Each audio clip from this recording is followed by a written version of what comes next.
Good morning and welcome to Coffee with Alain. Hope everybody's Saturday is starting out well. It's Saturday. I like to talk about books. We're going to talk about Upcountry by Nelson DeMille today. A little bit longer book. It was like 850 some pages long, but extremely good read. So we're going to talk about this book today. Of course, I'm drinking out of a book mug and all those books that I enjoyed as a kid. And I just want to encourage you to read more. Read novels for enjoyment like this Upcountry that I've just finished. Read books that will educate you, inspire you, help you do what you want to do. Wealth of information out there. All you need to do is read it. Now, I'll tell you something you can read that's brand new.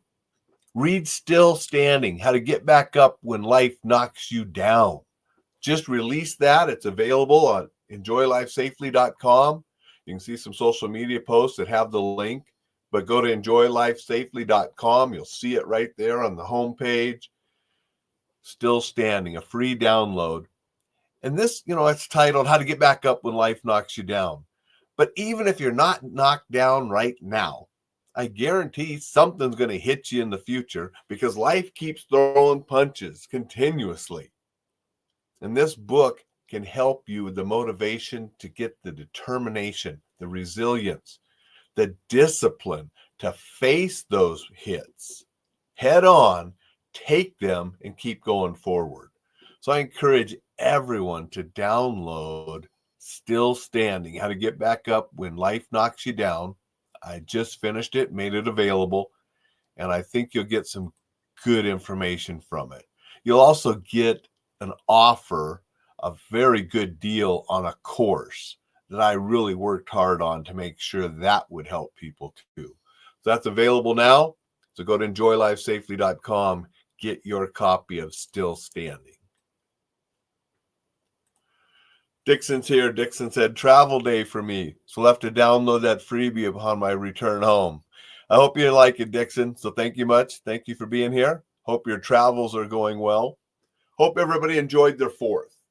My 4th of July at 4 o'clock, the first boom outside and the dog was in my lap. Thought, things were okay and I could maybe get off the couch and do some other things. It's around 5. It was getting better and more booms, and he was right there, and he did not leave my side. If I had to get up and go to the kitchen or go to the bathroom, go to the other room for something, he was just right there with me. Got back to the living room, and he was on the couch, and we were just there. He was on my lap until time to go to bed, and then he was beside me in the bed.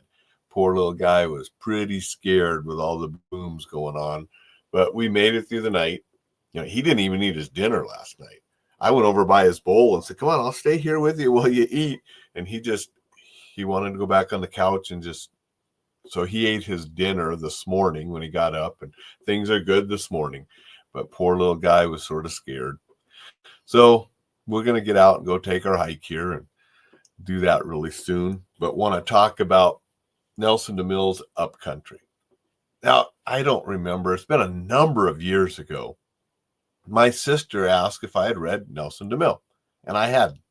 And she said she really liked him and said he's really good and you ought to check him out. And I got a few of his books at the used bookstore thinking, yeah, I'm going to check him out. Carla likes him. And then I never did for whatever reason. So they've been on the shelf. And as you know, I'm downsizing my library, getting rid of some books and so forth. So I saw some Nelson DeMille books and said, I should read those. So I grabbed this one off the shelf. I said, it's a long one, over 850 pages long. And I enjoyed the entire read. I didn't think it was too long. And that's, unusual. I mean, book has to be pretty good if you're going to write a big, long book like Stephen King or Harry Potter and some of those that got really long. Better be good books. This is long and it was good. And it's not the action-packed like, Lee Child or Brad Thor, some of those guys write, but it's just so well written and it keeps you engaged. And it's about a Vietnam vet who was an investigator who goes back to Vietnam to investigate something that happened during the war, but this is 30 years after the war, set sort of in the late 90s Vietnam. which was interesting because I've been in Vietnam in the 90s, so I could relate a little bit to what was going on and some of the things they did in this book at that time period. And he meets a woman and they have a relationship, and not everything in the book and everything that's going on is as it seems, and things keep unfolding. And just a fun read, especially with the Vietnam history and stuff that I've always been interested in. My dad was a Vietnam veteran. I visited Vietnam to see some of the places where he was at. So I was familiar with places they talked about in here, and just thought it was a really enjoyable read. I have a few more of his books back there on the shelf that I'm going to continue to work into my reading, and hopefully they're just as good and I enjoy them too. But I definitely liked Upcountry and think he's an exceptional author, and that's probably why he's a New York Times bestseller and the author he is, because he definitely knows the craft and does a great job. That's the only book I wanted to talk about today. I'm going to jump off here so I can get Rocky up the mountain, but did want to say hello to Samuel. Samuel said, good morning from Chicago, staying safe out here in the big city before I head home. Have a safe weekend. Thank you, Samuel. I appreciate that. Hope you're enjoying Chicago. It's been quite a few years since I've been there. Any advice for staying safe in major metropolitan areas? You know, the major advice is keep your head out of your apps and pay attention. Don't go to places that are known to have trouble. Chicago has some bad neighborhoods, has some really nice neighborhoods. I've been to some of the really nice neighborhoods, upscale restaurants, walking around, felt safe and, no problem. I didn't go down to the places where they have the shootings and the problems and some of that. So if you stay clear of the areas that have the problems, that's going to keep you safe. Paying attention to your surroundings.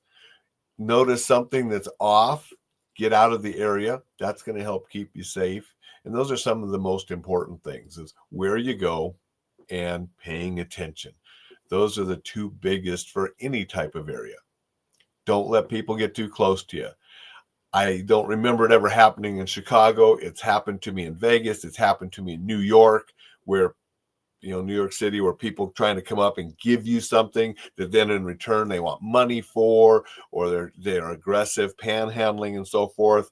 Keeping the distance, set your boundaries. Don't let them get into your bubble. Keep them away. And you do that by being assertive, not aggressive. And it usually works. I haven't had it not work when I just get assertive and say, no, I don't want that, and so forth, and go on your way. It can be a little rude. My wife wondered why I was a little bit rude to the person, but then when she found out somebody else got ripped off by one of these people doing the same kind of thing, she understood why I was a little bit rude and set those boundaries.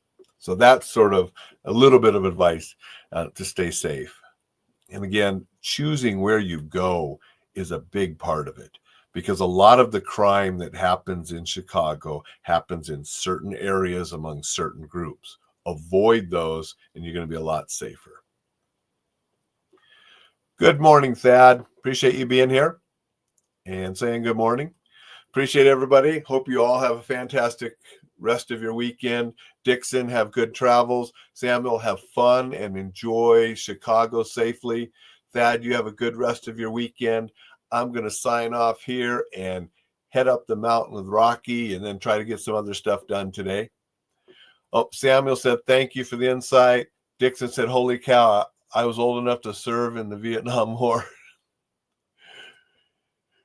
All right, are you that old, Dixon? Oh, man, you're really old then. You had to have been 18 in the early 70s. So, yeah, so didn't have to be too old. I'm a little bit young for it. I missed those. So anyway, everybody have a fantastic, super Saturday. Get still standing at enjoylifesafely.com, and I will see you tomorrow.